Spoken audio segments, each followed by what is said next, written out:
Hi guys. तो आज का जो टॉपिक ऑफ डिस्कशन है वो है shoulder complex. Exam point of view से ये बहुत ही इम्पोर्टेंट एक टॉपिक है, ठीक है। तो आज इसका जो कॉन्सेप्ट है शोल्डर कॉम्प्लेक्स का और एग्ज़ाम ओरिएंटेड जो क्वेश्चन होता है, क्वेश्चन आंसर, उसको वो सब हम लोग इसमें डिस्कस करेंगे। शोल्डर कॉम्प्लेक्स में मतलब शोल्डर कॉम्प्लेक्स मतलब सिर्फ ग्लिनो ह्यूमरल जॉइंट नहीं होता है। ओके, तो पहले तो देख लेते कि what are the three components of shoulder complex. Okay, तो जो कंपोनेंट्स है वो है humerus, scapula and clavicle. Okay, अब जो इस शोल्डर कॉम्प्लेक्स में कौन कौन जॉइंट देखा जाता है वो है, पहला एक नंबर है ग्लिनोह्यूमेरल जॉइंट। फिर हमारा एक क्या है, एक्रोमियो, ये स्कैपुला का एक्रोमियन प्रोसेस है, एक क्लेविकल है। फिर एक ये हुआ एक्रोमियो क्लेविकुलर जॉइंट।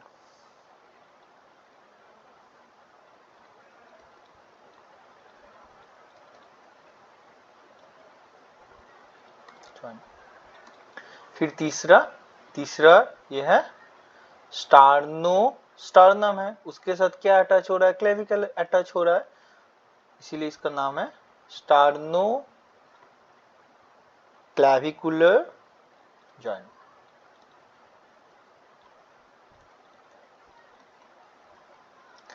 पहले हम सब बेसिक समझेंगे, फिर डिटेल्स में जाएंगे। ओके, और एक क्या है, और एक जॉइंट है वो है स्कैपुलो, इस रीजन में जॉइंट है स्कैपुलो थोरासिक जॉइंट।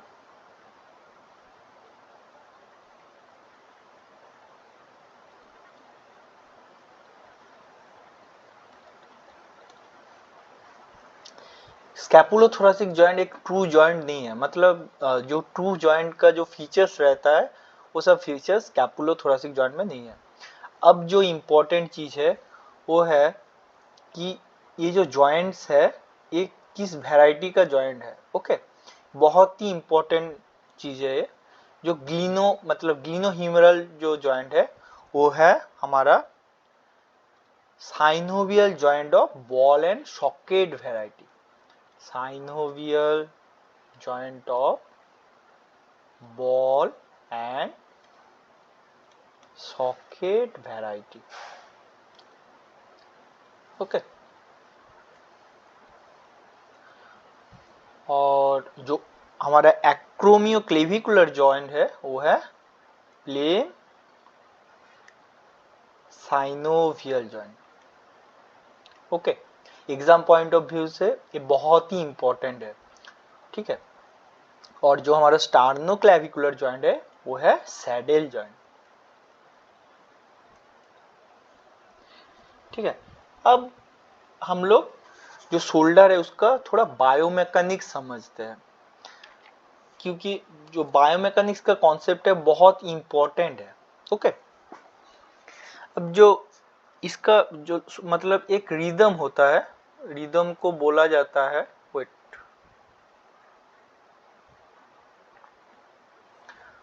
शोल्डर बायोमैकेनिक्स में बहुत एक कॉमन टर्म है, उसको बोला जाता है स्कैपुलो ह्यूमरल रिदम।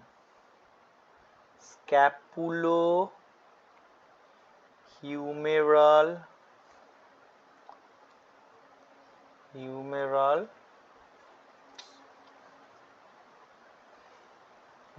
रिदम।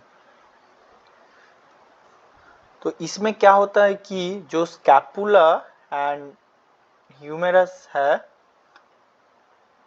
वो 1:2 रेशियो में एबडक्शन करता है। ओके, तो इसका मतलब क्या है कि scapula and humeral move in 1:2 ratio when the arm is abducted. Okay, arm abduction, during arm abduction. तो इसको हम थोड़ा समझते हैं एक क्या चीज है। तो ड्यूरिंग एबडक्शन ये जो पूरा मूवमेंट हो रहा है वो टोटल कितना हो रहा है, 180 डिग्री का, ओके, 180 का। तो अब जो ग्लिनोह्यूमरल, ठीक है, तो ग्लिनोह्यूमरल रिदम इसमें कितना है, 120, ओके। और किसका हो रहा है मूवमेंट, स्कैपुला का मूवमेंट हो रहा है, ठीक है। तो इसमें स्कैपुला का कितना मूवमेंट हो रहा है, 60।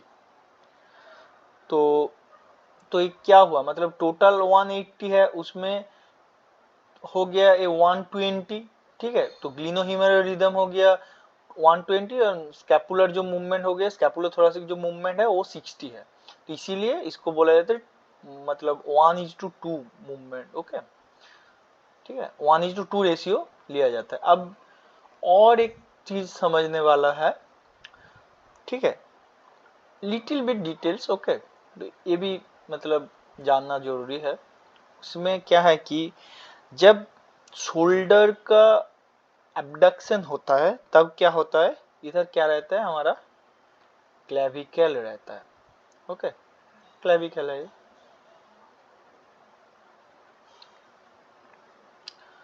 और क्या है, इधर स्टार्नम है, ओके, ये क्या है हमारा स्टार्नोक्लेविकुलर जॉइंट है। तो इसमें क्या होता है,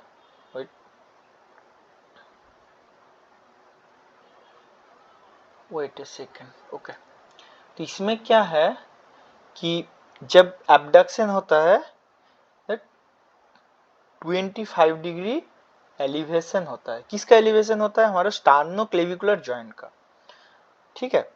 तो स्टार्नोक्लेविकुलर जॉइंट का 25 डिग्री एलिवेशन हो रहा है।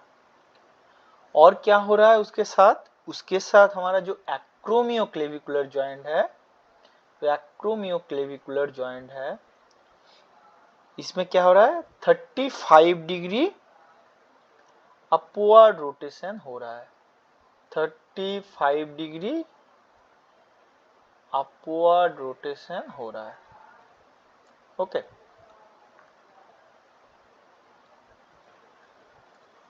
तो क्या क्या हुआ, इसमें ग्लिनोह्यूमरल का मेरा हो रहा है 120 डिग्री, ठीक है। स्कैपुलोथोरेसिक जो जॉइंट है, ठीक है, उसका क्या हो रहा है 60 डिग्री। और क्या हो रहा है, और हो रहा है जो स्टार्नोक्लेविकुलर जॉइंट है उसका जो एलिवेशन हो रहा है वो 25 डिग्री। और मेरा एक्रोमियोक्लेविकुलर जॉइंट का जो मूवमेंट हो रहा है वो हो रहा है 35 डिग्री, इनफ, ओके। तो ये शोल्डर बायोमेकेनिक्स का जो ये जो पार्ट है ये बहुत ही इंपॉर्टेंट है, इससे हर साल एक सवाल आ ही जाता है, ओके। तो सिंपली ये अगर ये कॉन्सेप्ट समझ गए तो कोई दिक्कत नहीं होगा, ओके। अब इसमें तो है ही है कि कौन सा मसल हेल्प करता है, मतलब 0 to 15 डिग्री में मूवमेंट में कौन हेल्प कर रहा है, सुप्रास्पाइनेटस हेल्प कर रहा है, ओके। 15 to 90 डिग्री में कौन हेल्प कर रहा है, 15 to 90 डिग्री में middle part of the deltoid कर रहा है,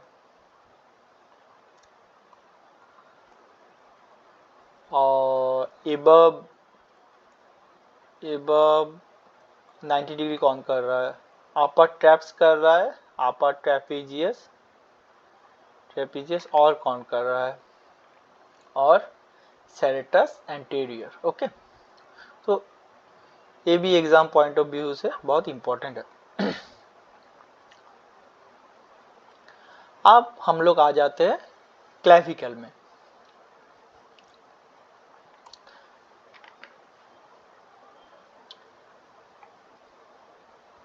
तो क्लेविकल में कुछ कुछ इंपॉर्टेंट पॉइंट्स है जिसको हम लोगों को मतलब एकदम रट्टा मार लेना है, ठीक है। तो पहला तो एक नंबर कि हमारा ब्यूटी बोन है, beauty bone. Okay, clavicle is the beauty bone. और क्या है? Curved a shape bone.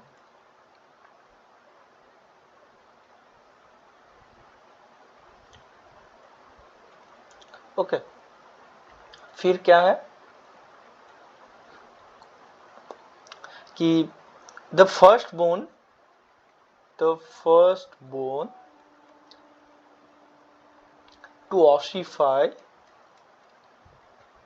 ossify in which week?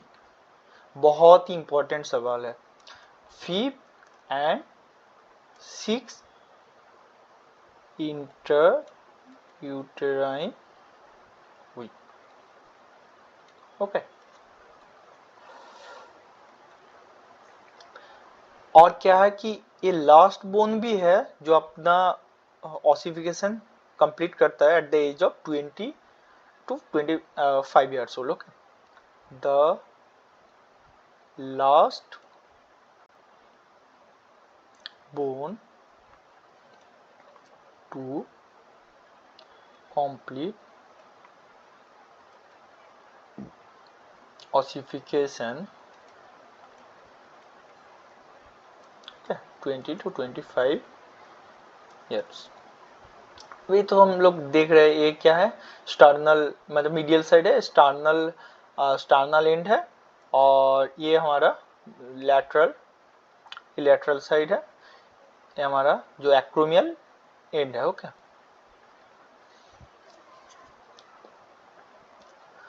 और क्या है कि ये जो बोन है वो है सबक्यूटेनियस थ्रू आउट। अब सबक्यूटेनियस थ्रू आउट का मतलब क्या है? ओके, मतलब ये जो पूरा बोन है वो जस्ट स्किन के नीचे पैल्पेट किया जा सकता है। ओके, मतलब सरफेस एनाटॉमी में देखेंगे हम लोग, स्किन में पैल्पेट करेंगे तो पूरा बोन ही हम लोग पैल्पेट कर सकते इजीली। और एक इम्पॉर्टेंट पॉइंट है, वो है only long bone that has two primary centers of ossification। Okay, ठीक है, यही सब पॉइंट है। और एक बहुत ही इंपॉर्टेंट पॉइंट है, वो है कि it pierce by the middle supraclavicular nerve।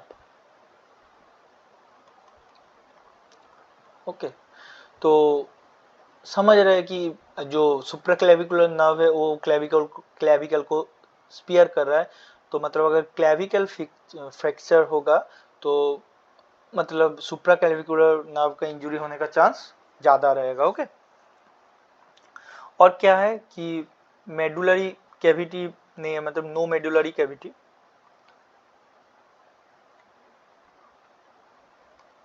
इसका क्या है कि मेम्ब्रेनस ओरिजिन होता है। ओके,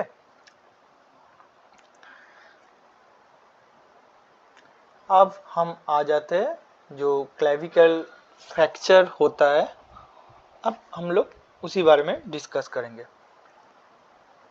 तो इसमें क्या है कि ये जो मोस्ट कॉमनली जो होता है एक्चुअली मीडियल जो मिडिल जो 1/3 होता है, उसमें 80% जो फ्रैक्चर का केस होता है वो इस रीजन में होता है। ठीक है, तो most common fracture occurs eight middle 1/3। Okay, और स्पेसिफिक क्या है कि junction of lateral 1/3 and medial 2/3। अब और क्या हो सकता है, ये पॉइंट बहुत अभी मतलब न्यू ऐड किया गया है, ये एग्जाम में आ रहा है। और क्या बोल सकते हैं कि junction of lateral to fifth and medial three fifth. ठीक है, अब जो प्रीवियस ईयर के क्वेश्चन में ये आ रहा है। ठीक है, इसका ऑप्शन है कि जंक्शन ऑफ द लेटरल 1/4 और मीडियल 2/4। हाँ ओके, लेटरल 2/5 मीडियल 3/5, कौन सा ऑप्शन सही है। ठीक है, अब यही है। अब इसमें क्या है, इसमें और इम्पोर्टेंट पॉइंट्स क्या है कि फिर मोस्ट कॉमन बोन फ्रैक्चर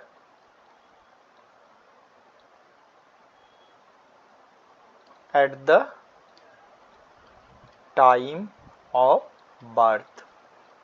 ठीक है, और क्या मतलब ड्यूरिंग डिफिकल्ट बर्थ, और क्या है कि बर्थ एक्सट्रक्शन। ओके, कि बर्थ के टाइम ये फ्रैक्चर होने का चांस सबसे ज़्यादा है, क्लेविकल फ्रैक्चर होने का। तो क्या क्या पॉइंट्स है एग्जाम पॉइंट ऑफ व्यू से। Most common fracture in newborn, clavicle. और क्या है, most common fracture overall, most common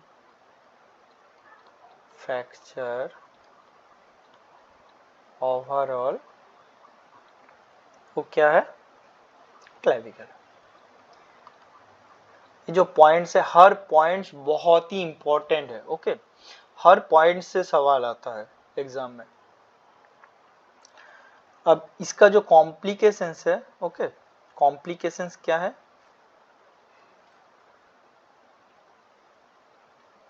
complications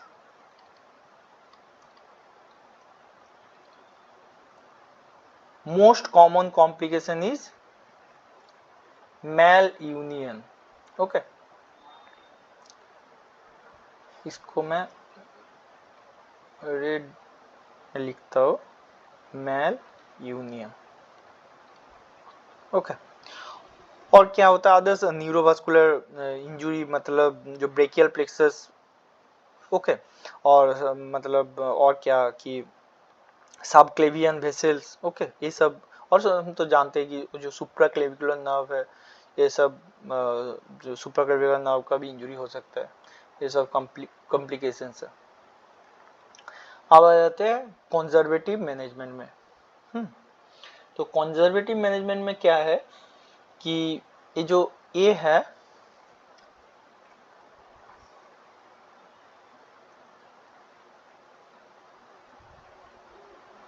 ए में क्या है, इसको ए एग्जाम में इसका पिक्चर दिया जाता है, फिर पूछा जाता है ये क्या है।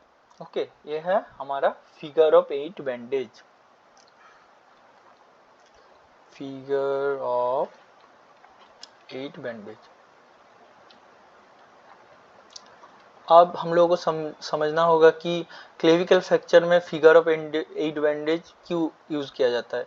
जनरली क्या होता है कि मतलब सिंपली समझते हैं, मीडियल 2/3 लेटरल 1/3, कि इस जगह इस रीजन में फ्रैक्चर हो गया। ठीक है, अब इस रीजन में फ्रैक्चर हुआ। अब क्या होता है, स्टार्नोक्लीडोमास्टोइड मसल उसको ऊपर खींचता है और इधर डेल्टोइड नीचे। ठीक है, तो जो मीडियल है वो क्या होता है कि अपवर्ड्स, उसका अपवर्ड ही चला जाता है। ठीक है, तो इसमें फिगर ऑफ एडवांटेज क्या हेल्प करता है कि brings the medial fragment down. Okay, और क्या दिया जाता है, आर्म स्लिंग, आर्म स्लिंग। ये सब पिक्चर्स भी बहुत इंपॉर्टेंट है।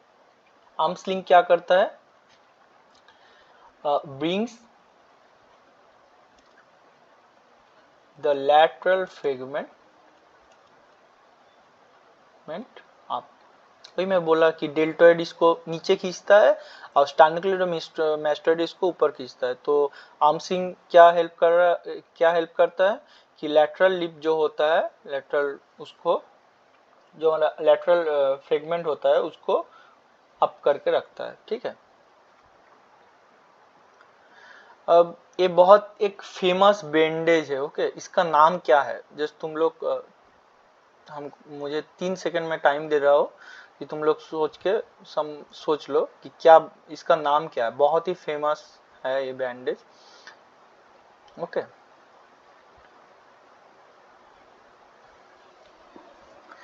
तो इसका नाम है वैल्प्यू बैंडेज।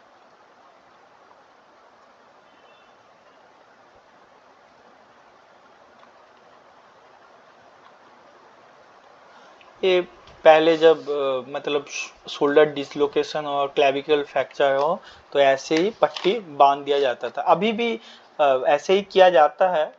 ओके, गवर्नमेंट हॉस्पिटल में। और वो और क्या किया जाता है कि Diana, with the help of Diana वैसे वैल्प्यू बैंडेज किया जा सकता है। और क्या है कि अभी जो ब्रेस होता है, ओके, वैल्प्यू बैंडेज जैसा ब्रेस होता है वो भी पेशेंट को दिया जाता है।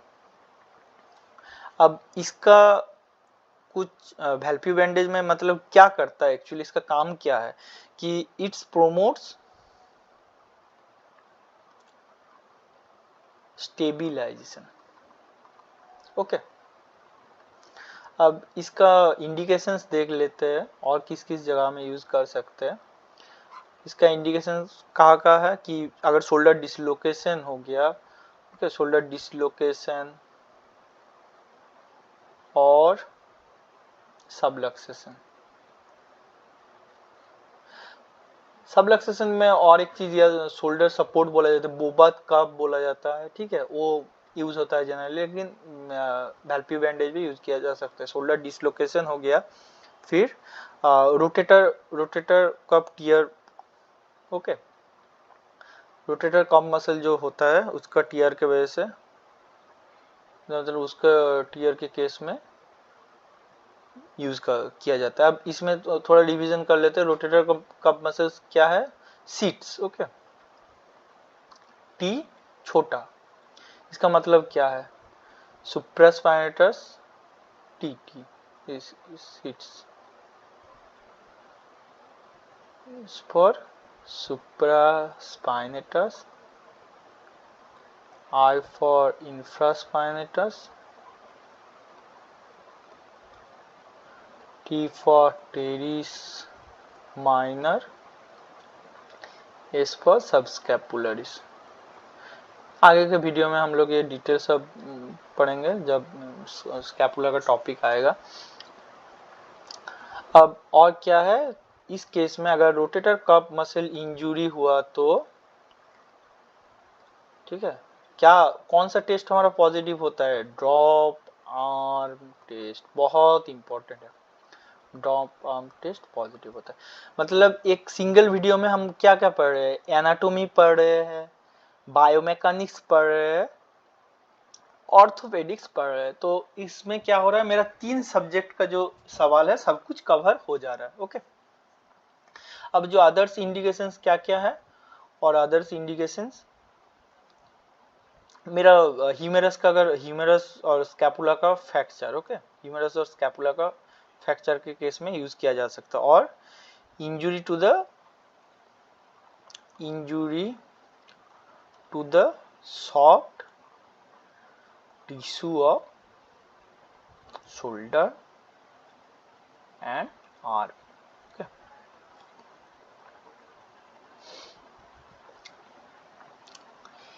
ये बहुत ही एक इम्पोर्टेंट क्लिनिकल क्वेश्चन है।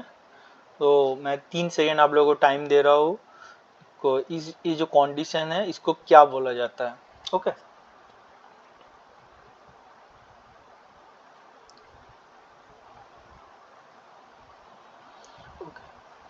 इसका नाम है क्लीडोक्रेनियल डिसोस्टोसिस। क्लीडोक्रेनियल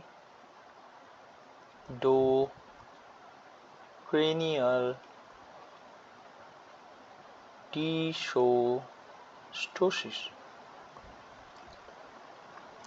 तो इसमें क्या होता है कि क्लेविकल्स, जो क्लेविकल्स रहता है वो हमारा जो मतलब बच्चे का क्लेविकल एब्सेंट रहता है, बोथ साइड एब्सेंट रहता है, clavicle absent on both side.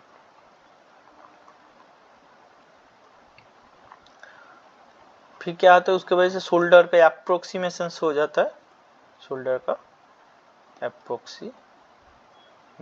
Okay, तो ऐसे सवाल भी एग्जाम ओरिएंटेड आ सकता है, ठीक है। अब हम लोग कुछ क्वेश्चन डिस्कस कर लेते हैं, ओके। ये जो टॉपिक ओरिएंटेड है, तो मेरा जो पहला सवाल है, which of the following fracture most likely leads to malunion. देखा, ये प्रीवियस ईयर में आया हुआ क्वेश्चन है, इसका आंसर है क्लेविकल। ओके, ये तो समझ मतलब समझाने वाला कोई बात ही नहीं है, तो इसीलिए मैं उधर रेड मार्किंग किया था, ओके। फिर आ जाते हैं नेक्स्ट सवाल में, which is born first to begin ossify and the 5th and 6th weeks of intrauterine life and last to complete ossification। ठीक है, ये पार्ट दोनों पार्ट एक साथ ऐड कर दिया है, सिंपली जो टू बिगन भी एक दे सकता था, ठीक है। तो इसमें जो आंसर है वो भी मैं हाईलाइट कर दिया, तो इसका आंसर है क्लेविकल, ठीक है। तो ये जो छोटा छोटा पॉइंट है ये सब आप लोगों को याद रखना होगा, ठीक है। अगर आप लोग क्वेश्चन में एग्जाम हॉल में जाके रट्टा लगाओगे कि देखोगे सब कार्पल बोन्स है, कैपिटेड है, पीसी फॉर्म है, स्कैफोइड है, लग रहा है कि तीनों में से एक हो सकता है, सब कार्पल बोन से मतलब कार्पल बोन से भी कोई हो सकता है, ऐसे लगा के आगे स्कैफोइड, तो गलत हो गया। इसीलिए मतलब ये जो छोटा छोटा कॉन्सेप्ट ये याद रहना बहुत बहुत जरूरी है, तभी आप एग्जाम सही से मतलब अच्छा रैंक कर पाओगे एग्जाम में। अब जो दूसरा सवाल है वो fracture and dislocation of lateral clavicle, तो इसका क्या बेस्ट ट्रीटमेंट क्या होगा, ठीक है। इसके लिए मैं 3 सेकंड टाइम दे रहा हूँ, ओके। बोलो इसका बेस्ट ट्रीटमेंट क्या होगा।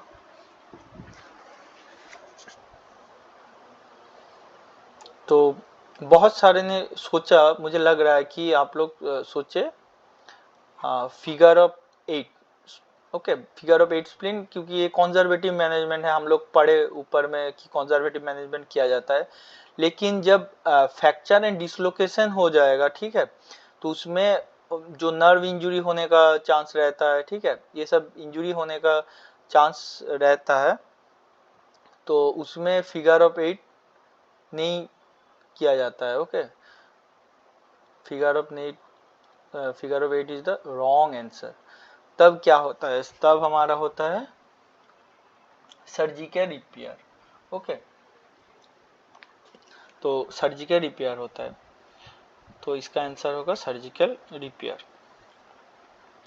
अब देखते हैं कि और एक चीज होता है इसमें, फ्लोटिंग शोल्डर होता है। फ्लोटिंग शोल्डर का मतलब क्या है,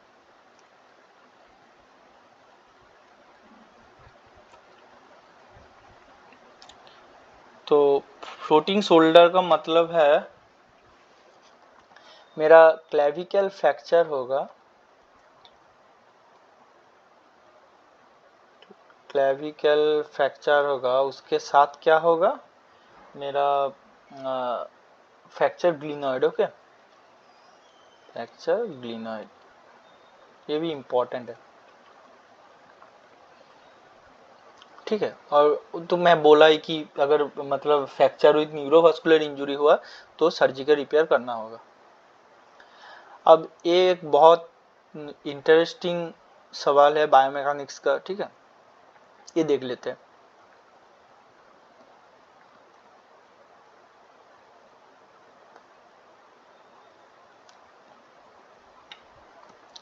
during upward rotation of scapula,